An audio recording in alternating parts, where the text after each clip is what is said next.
ದೇಶಾದ್ಯಂತ ನಡೆಯುತ್ತಿರುವ ಈ ನಮ್ಮ ಮೂರು ರಾಜ್ಯದ ಭಾಜಪದ ಗೆಲುವಿಗೆ ವಿಜೃಂಭಣೆಯಿಂದ ದೇಶಾದ್ಯಂತ ಯಾವ ದಿಕ್ಕಿಗೆ ನಡೆದಿದೆಪ್ಪ ಅಂತಂದ್ರೆ ಇವು ಮೂರು ರಾಜ್ಯದಲ್ಲಿ ಏನು ಬಹುಮತವಾಗಿ ನಾವು ಎಲೆಕ್ಷನನ್ನು ಏನು ಗೆದ್ದಿವೆ, ಇದು ಕೇವಲ ನಮ್ಮ ಪಕ್ಷದ ಗೆಲುವಲ್ಲ, ನಮ್ಮ ಎಲ್ಲ ದೇಶದ ನಾಗರಿಕರ ಹಾಗೂ ವಿಶೇಷವಾಗಿ ಹಿಂದುತ್ವದ ಗೆಲುವಂತ ಸಾಬೀತಾಗ್ಯದ.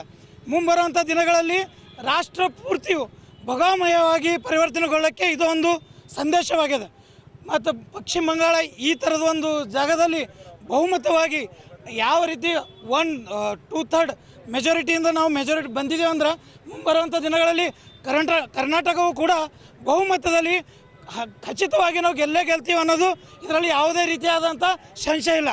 ಅದಕ್ಕೋಸ್ಕರ ರಾಷ್ಟ್ರಾದ್ಯಂತ ಇಂದು ನಮ್ಮ ಭಾಜಪದ ಎಲ್ಲ ಕಾರ್ಯಕರ್ತರು ಎಲ್ಲ ಜಿಲ್ಲಾ ಮಟ್ಟದಲ್ಲಿ ಮಂಡಳ ಮಟ್ಟದಲ್ಲಿ ವಿಜೃಂಭಣೆಯನ್ನು ಆಚರಣೆ ಮಾಡ್ತಾ ಇದ್ದೇವೆ. ಇದೇ ಮತ್ತೊಮ್ಮೆ ದೇಶದ ಎಲ್ಲ ನಾಗರಿಕರ ಮನವಿ ಹಾಗೂ ಹರ್ಷ ವ್ಯಕ್ತಪಡಿಸ್ತೀವಿ. ದೇಶ ಎಲ್ಲ ಒಂದು ಒಳ್ಳೆಯ ದಿಕ್ಕಿನಲ್ಲಿ ನಡೀತಾ ಇದೆ.